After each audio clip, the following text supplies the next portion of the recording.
इधर उधर की चर्चा सुनाई नहीं देती तो हमारा मन भी एकाग्र रहता है और एकाग्रता से श्रवण की हुई वस्तु हमें याद भी होती है और हमारे लिए कारगर भी होती है।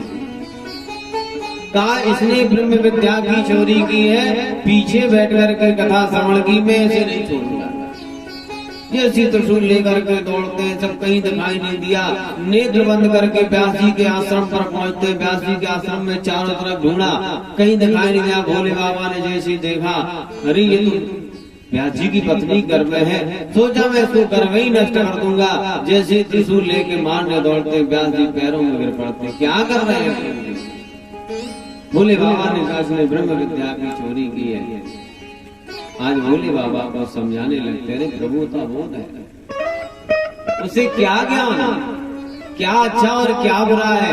सुंदर से शब्दों में भोले बाबा को संतुष्ट करते हैं। भोले बाबा वहां से लौट करके आते हैं।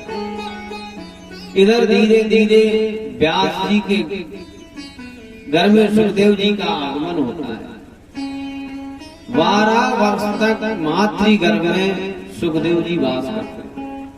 अब तो व्यास जी घबराने लग गए, प्रार्थना करते, अरे पुत्र क्या बात है, इतने वर्ष तक तुम मातृ गर्भ में रहोगे, माँ को अपार कष्ट होता है। जैसे ही कहा, अब तो सुखदेव जी कहते हैं, प्रभु मैं ये गर्भ नहीं छोड़ना चाहता। अरे बेटा, गर्भ में कितना जीव को कष्ट मिलता है और तुम गर्भ नहीं छोड़ना चाहते हो। सुखदेव जी कहते नहीं, मैं ये कष्ट मुझे अच्छा है, क्योंकि कम से कम यहाँ कष्ट मिलता है तो मैं भगवान का भजन तो करता हूँ। क्योंकि भगवान का अगर विशुद्ध भजन है तो हमें लगता है वो कष्ट में ही आता है। और परिस्थितियों में इतना अच्छा भगवान का भजन नहीं कर सकते जितना हम पर कष्ट आ जाए, फिर जो भजन होता है वो विशुद्ध भजन होता है। इसलिए कहा मैं घर में ही रहना चाहता हूँ, यही भगवान का भजन करूंगा। व्यास जी ने प्रार्थना की, नहीं बेटा गर्भ से बाहर आओ। जब प्रार्थना करने के बाद व्यास जी से कहते, प्रभु आप हमारे पिता, ये हमारी माता है, अगर मैंने जन्म ले लिया तो ये नाता प्रारंभ हो जाएगा। फिर आप कहोगे कि आज कथा वांचे और जजमान के यहाँ, कल कहोगे फलाने के यहाँ विवाह बढ़ाओ, यही कार्य चालू हो जाएगा। ये संसार की माया मुझे ग्रसित कर लेगी। जैसे कहा व्यास जी ने कहा, कोई बात नहीं पुत्र, तुम जन्म ले लो, ये हमारी माया का तुम्हारे ऊपर कोई प्रभाव नहीं होगा। जैसे ही कहा सुखदेव जी का जन्म होता है। बोले सुखदेव जी महाराज की जय। जैसे ही जन्म सुखदेव जी का हुआ, जन्म लेते ही सुखदेव जी परिव्राजक हो जाते हैं। 12 वर्ष का बालक मातृगर्भ से जन्म लेने के पश्चात वन की ओर चल पड़ते हैं। व्यास जी पीछे से कहते, अरे बेटा रुको तो सही, लेकिन सुखदेव जी नहीं सुनते। व्यास जी पीछे पीछे दौड़ते चले जा रहे हैं, सुखदेव जी आगे बढ़ते हैं।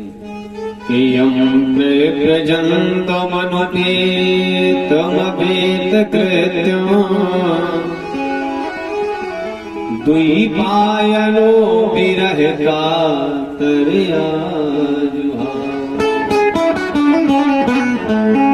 पुत्री तन्मय दया तर गोविंदो तम सर्वभूत हृदय निमान दोष। द्विपायनो बिरह कातर, द्विपायन कहते व्यास जी को। अपने पुत्र के ब्रह में इतने दुखी होते, ये पुत्र जन्म लेते ही मुझे छोड़ के चला जा रहा है। ये पुत्र और पिता का स्नेह, क्योंकि पुत्र तो पिता तभी प्रसन्न होता है जब पुत्र को अपने हृदय से लगाता है। पुत्र पुत्र चिल्लाते, पुत्र मोह में, लेकिन सुखदेव जी पीछे मुड़ कर नहीं देखते। आगे क्या देखते हैं कि सरोवर में नग्न स्त्रियां स्नान करती हैं और उसी सरोवर के नजदीक से जैसे सुखदेव जी निकलते हैं, वो सारी वाला स्नान करती रहती है, लेकिन सुखदेव जी का किसी पर कोई प्रभाव नहीं पड़ता है। अब तो जैसे व्यास जी वहां से निकलने के लिए होते हैं, उसी समय सारी बालिकाएं भी अपने वस्त्रों को धारण करने लगती हैं। व्यास जी बालिकाओं से पूछते, देवी तुम्हारे आंखों के सामने से हमारा युवा अवस्था का बालक तुम्हारी नजरों से निकल गया, तुम्हें उनसे लज्जा नहीं आई? और मैं तो तुम्हारे पिता के बाबा का बाबा हूं, मुझसे लज्जा करती हो? जैसे ही कहा, उन बालिकाओं ने जवाब दिया, बाबा आपके मन में तो ये भेद भी है, क्या स्त्री और क्या पुरुष, लेकिन आपका जो पुत्र है वो तो वीत रहा है, उसे इसका भान नहीं है, इसलिए उसे लज्जा नहीं आती। जैसे ही सुना सुखदेव जी का हृदय व्यास जी का विदीर्ण हो जाता, रे ऐसा मेरा पुत्र। अब तो व्यास जी पीछे पीछे दौड़ते हैं। जितने सखा मृग पक्षी सब व्यास जी को देखते हुए सुखदेव जी को नमन करते हैं, सब पूछते हैं, सभी लौटाने लगते, व्यास जी तुम जिसके पीछे दौड़ रहे हो पुत्र पुत्र करके, वो किसी जन्म में तुम्हारा पिता रहा होगा। आज अपने पुत्र को इतना वीतिराग समझ करके व्यास जी को बहुत प्रसन्नता हुआ। व्यास जी अपने आसन पे आकर के तपस्या करने लगते हैं। इधर नारद जी का परागमन होता है। व्यास जी विगत चित्त से बैठे हुए और जैसे नारद जी आते हैं, नारद जी ने व्यास जी का मन में ये उद्वेग देखा, ये कष्ट देखा। नारद जी ने पूछा, क्या बात है, आप इतने दुखी क्यों बैठे हो? व्यास जी कहते हैं, अरे नारद, मैं अपने दुख का कारण क्या बताऊं? नारद, मैंने इतनी प्राणों की रचना करने के बाद भी मेरे मन को जब संतोष नहीं मिल रहा, अब बताओ मैं क्या करूं? जैसे ही कहा, नारद जी ने कहा, तुम अभी तक आपने ग्रंथ बहुत लिखे, लेकिन आपको ये पता है कि जिसमें कोई स्वार्थ ना हो ऐसा कोई कार्य व्यक्ति नहीं करना चाहता। निस्वार्थ भाव से पूजा यजन पाठ हवन कुछ भी लोग नहीं करना चाहते, और फिर इन पुराणों को पढ़ने से क्या फल मिलेगा? और अगर निष्फला है, निष्फल है तो कोई इसका ग्राहक नहीं है। तो व्यास जी ने कहा, फिर क्या करना चाहिए? नारद जी ने कहा, प्रभु अगर करना ही चाहते हो तो भक्तों के चरित्र का वर्णन करो, भगवान की लीला का वर्णन करो, भगवान ने भक्त पर कौन कौन सी कृपाएं की हैं, इसको वर्णन करो। जब लोगों का हित होगा, जिसमें काम क्रोध लोभ मोह इनकी निवृत्ति हो और चारों पुरुषार्थों की शनै शनै प्राप्ति हो, ऐसा कोई प्राण भी रचना। उसी समय व्यास जी को नारद जी चतुर श्लोकी भागवत देकर के नारद जी ने कहा, व्यास जी आपको पता है ब्रह्मा जी को भगवान नारायण ने ये चतुर श्लोकी भागवत, वही चतुर श्लोकी भागवत ब्रह्मा जी ने मुझे प्रदान की, और मैं वही चतुर्थ श्लोकी भागवत आपको प्रदान करता हूँ। जाओ इस भागवत के सुंदर सा प्रतिपादन करो। व्यास जी 4 श्लोकों से 18,000 श्लोक बने और सुंदर से भागवत पुराण की रचना प्रारंभ कर देते। जब भक्तों का सुंदर चित्र लिखना प्रारंभ किया तो व्यास जी का हृदय प्रसन्न हो जाता है। इधर नारद जी व्यास जी से कहते हैं, प्रभु इनकी ही कृपा से मैं आज नारद हो गया। अरे व्यास जी आपको पता है मैं पहले दासी पुत्र था, मेरे पिता का शरीर शांत हो गया,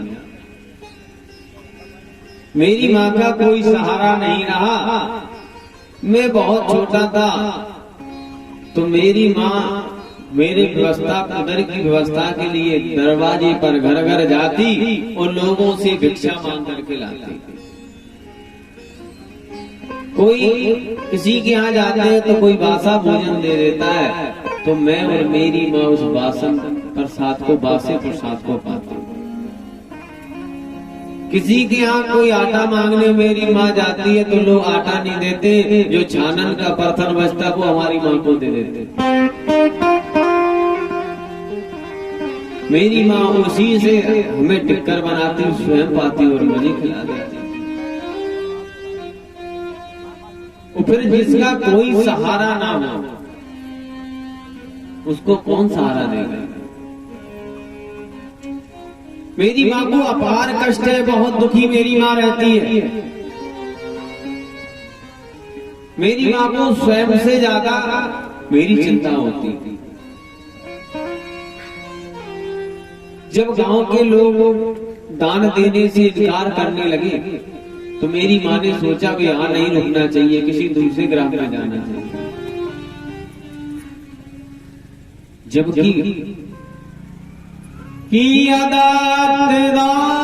दानाद भव दरिद्रो,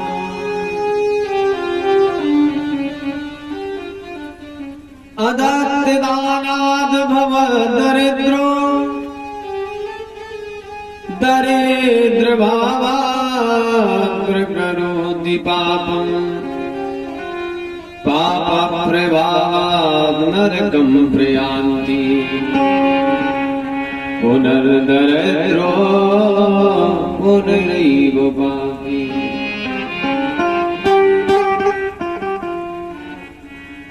अरे वो गांव के लोग अगर मेरी माँ को दान क्यों नहीं देते? क्योंकि अगत्य जानते, दान देने योग्य नहीं समझते, इसलिए नहीं देते। लेकिन दान जरूरतमंद को अगर दिया जाए तो उसका 1000 गुना फल होता है। और मैंने तो सुना है कि याच के नहीं वो याचन्ते, बोधयन्ति ग्रहे ग्रहे। यहां तक मैंने तो सुना है कि आज के नहीं वो याचन्ते, बहुत समझने वाली बात है। हमारे दरवाजे पर कोई मांगने आता है ना, तो क्या बताएंगे वो क्या करने आता है? बताओ, वो आपसे कुछ धन चाहता है क्या? आपसे कुछ आटा मांगने आया है क्या? ये आपका हमारा भ्रम है कि हमारे दरवाजे पर ये मांगने वाला है, इसको भगा दो, घर में कोई नहीं है। लोगों को मैंने देखा है, किसी के दरवाजे कोई मांगने वाला है, लोग गेट लगा लेते, चिल्लाता रहेगा, बाबा घंटी बजाता रहे, कोई बाहर से आवाज अंदर से नहीं देगा। तो इसका पता है आपको क्या करते हैं? वो आपको याचके नहीं, वो याचनते, वो आपके दरवाजे पर मांगने नहीं आया है, वो तो आपको बताने आया है। बोधयन्ति ग्रहे ग्रहे, वो आपको बताता, भैया मैंने दान नहीं दिया, मैंने दूसरों की सेवा नहीं की, मैंने दरवाजे पर अपने धन नहीं दिया, तो उसका परिणाम ये है कि अब हमें घर घर जाके मांगना पड़ रहा है। इसलिए समझ जाओ, इसीलिए वो घंटी बजाता है दरवाजे आके, सावधान हो जाओ, सावधान हो जाओ। उसी प्रकार उसी भांति मेरी माँ मुझे गोद में लेकर के लोगों के दरवाजे दरवाजे पर जाती है और उनसे अपने प्रसाद, अपने उदर पूर्ति की कामना करते। लोग धिक्कार कर देते, मेरी माँ को भगा देते। मेरी माँ को आंखों से अश्रुपात होने लगते हैं, और जब मुझे भूख लगती है, मेरी आंखों से अश्रु आते तो मेरी माँ मुझे सहला करके, और मेरी आंखों से इतना अश्रु बहता है कि मेरे पूरे शरीर पर माँ के अश्रु से बात होता है। मेरी माँ वहां से निकल करके जैसे ग्राम से बाहर आती है, जंगल में प्रवेश किया। उसी समय क्या चातुर्य मास चल रहा था। चातुर्मासा करने के लिए दूर दूर से साधु संत आए हुए थे। उन साधुओं के साथ उनकी पत्नियां थी। सुंदर सी उन्होंने पर्णकुटी बनाई और नित्य बैठ करके सुबह से संध्या प्रारंभ हो जाती, हवन पूजन प्रारंभ हो जाता, भगवान का भजन कीर्तन चलता रहता। मेरी माँ आवाज सुन करके उस कुटिया की ओर जाती है और जैसी कुटिया पर पहुंचती है मेरी माँ, सारे संतों को मेरी माँ ने प्रणाम किया। जैसे प्रणाम किया, संतों ने आशीर्वाद दिया, बेटी कहाँ से आई? मेरी माँ ने सारा हाल बता दिया। कहा प्रभु, मैं और मेरा ये बालक, मैं आपकी आप कुछ भी सेवा कर दूंगी, झाड़ू पोछा जो भी होगा मैं आपका कर दूंगी, इसके बदले में आप मुझे मेरे बालक को प्रसादी की व्यवस्था कर। उन संतों ने कहा, रे देवी कोई बात नहीं बेटी, तुम जाओ और तुम्हारी जो माता है उन माताओं के पास जाकर के उन्हें ही बता दो, तुम्हें ही रुक जाओ। मेरी माँ उन साधुओं की आश्रम में मिलती, जैसे संतों की पत्नियों के पास जाती है, प्रणाम करती है, माता मेरी माँ को पूछती है। मेरी माँ कहती, माँ मैं दासी पुत्री हूँ, मेरा पति नहीं है, एक मेरा ही छोटा सा बालक है, मैं बहुत दुखी हूँ। वो संत पत्नियां मेरी माँ को अपनी सेवा में रख लेती। अब तो संतों के भंडारे में जो भी प्रसाद बनता, मैं उस प्रसाद की जूठन मेरी माँ पाती और मुझे खिला देती। मैं गायों की, मेरी माँ गाँव की सेवा करती है, मैं भी माँ के साथ सारी सेवाएं करता हूँ। मैं छोटा था, वो सभी साधु संत मेरा हाथ पकड़ के मुझे बिठा लेते और मुझसे राम नाम का उच्चारण कराते, मुझे श्लोक सुनाते, भगवान की सुंदर सुंदर कथाएं सुनाते। अब तो धीरे धीरे धीरे धीरे मुझे सारे दुख की विस्मृति हो जाती। अब संतों के सानिध्य में मुझे बहुत आनंद आता। धीरे धीरे समय पूर्ण हुआ, चातुर्मासा पूर्ण करके जैसे ही साधु संत जाने लगते हैं, मैं भी अपनी माँ से कहता हूँ, माँ मुझे भी इन साधु संतों के साथ जाना है। मेरी माँ की आंखों से अश्रु बहने लगते। माँ कहती, बेटा मेरा तो तू ही एक सहारा, तू मुझे छोड़ करके चला जाएगा, मेरा क्या होगा? इस प्रकार से मेरी माँ रुदन करती है। सभी साधु संत मुझे समझाते, अरे बेटा रामदास, अभी तू भगवान के भजन करने के लिए उचित समय नहीं है। पहला तुम्हारा दायित्व है कि अपनी माता पिता की सेवा करो। जब माँ का शरीर शांत हो जाए, और जब माँ का शरीर शांत हो जाए तो जाकर के और वन में बैठ करके भगवान की अखंड तपस्या करना। जाओ, मेरा आशीर्वाद है, तुम्हें भगवान की प्राप्ति होगी। अब तो मैं साधुओं की बात को मान करके मैं वहां रहता हूँ, लेकिन मेरा चित्त नहीं लगता। मैं इधर उधर गड़बड़ाता फिरता हूँ, घबराहट होने लगती, चिंता होने लगती, मन दुखी हो जाता है। एक दिन मैंने सोचा, हे भगवान मेरी माँ की मृत्यु हो जाए। जैसी मेरी माँ की मृत्यु होगी, मुझे भजन करने से, भगवान के कीर्तन करने से कोई नहीं रोक सकता। इसलिए प्रभु मेरे ऊपर कृपा करो, ऐसा अगर शीघ्र हो जाए। जैसे ही सोचा, काल का प्रभाव, माता जैसी गाय को धोने के लिए जाती है, उसी समय एक सर्प आता है और आकर के मेरी माँ के पैर में काट लेता है, जिससे मेरी माँ की मृत्यु हो जाती है। और जैसी मेरी माँ की मृत्यु हुई, अब तो मुझसे रहा नहीं जाता, आंखों से अश्रुपात होने लगते हैं।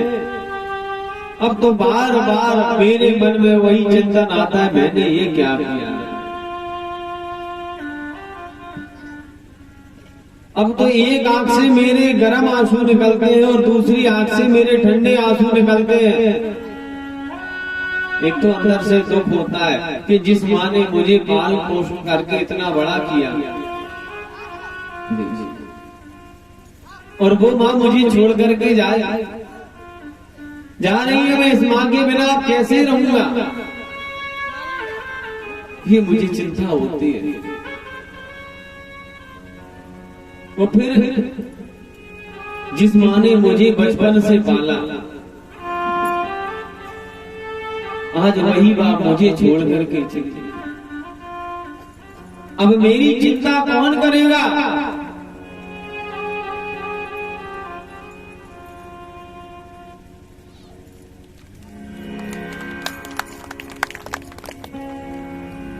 बोले वृंदावन लाल की जय। अब मेरी चिंता, मेरे लालन पालन का कौन चिंतन करेगा, कौन ख्याल रखेगा? पहले मेरी माँ थी तो सुबह जागता तो पहले पूछती बेटा तुझे भूख लगी है? जब तक मुझे भोजन नहीं करा देती तब तक मेरी माँ भोजन नहीं पाती थी। अब ये मेरी चिंता कौन करने वाला है? कौन मुझे खिलाएगा? कौन मेरी व्यवस्था देखेगा? और दूसरी आंख से ठंडे आंसू निकलते हैं। हे प्रभु, अब आपके भजन करने से मुझे कोई नहीं रोक सकता। मानो आज नारद जी ने अखंड तपस्या की, माँ का जो कष्ट नारद जी पर सहन नहीं होता है, धीरे धीरे परमात्मा का अवलंब लेकर के और नारद जी चिंतन करते हुए भगवान की अखंड तपस्या करते। और भगवान जो ऋषि मुनियों ने, संतों ने जो नारद जी को उपदेश दिया था, भगवान के स्वरूप का चिंतन करते। चिंतये भगवत शरणारविंदम् वज्रांकुश ध्वज सरोरुहांगनाद।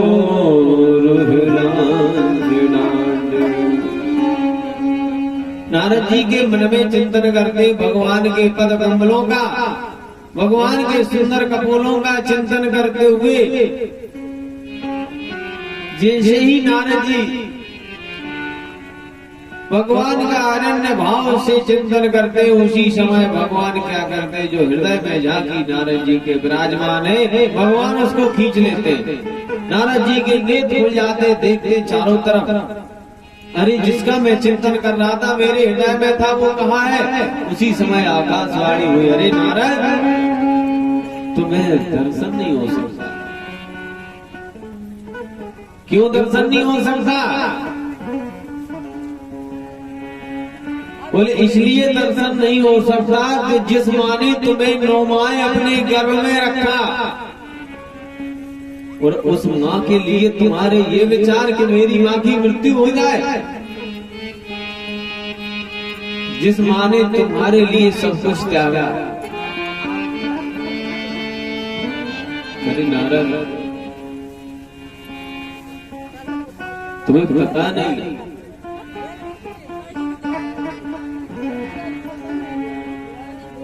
कि जिस माँ को, जिसकी माँ नहीं होती, वो जानता है माँ के कष्ट को। कि माँ बच्चों की जानती है और होते हैं किस्मत वाले जिनके माँ होती है। हरि नारद, अरे जिसकी माँ नहीं है उसी माँ की क्या कमी होती है वो जानता है। तुम्हें क्या पता? इसलिए जाओ, तुमने अपने माँ की मृत्यु के लिए, मंगल के लिए चिंतन किया कि मेरी माँ की मृत्यु हो जाए, इतने से दोष के कारण तुम्हें हमारा दर्शन नहीं हो सकता। देखिए छोटा, इतना छोटा सा दोष, लेकिन आप विचार करो कि जो अपनी माँ के लिए इतना भी अगर चिंतन कर ले, तो नारद जी ये प्रतिपादन प्रमाणित करते हैं कि एक जन्म में नारद को दर्शन नहीं मिला। भगवान ने आकाशवाणी की, नारद तुम्हारा जब जन्म होगा तब तुम्हें हमारा दर्शन होगा। और हमारा अपने माता पिता की सेवा से कितना बचना चाहिए। हम उनके आशीर्वाद की अपेक्षा नहीं रखते, उनके धन की अपेक्षा रखते हैं। आप विचार करो, जिसकी माता पिता जिस पुत्र से रुष्ट होकर के जाएं, उस पुत्र की क्या दशा होगी। नारद जैसा महर्षि संत को भगवान का दर्शन नहीं हुआ तो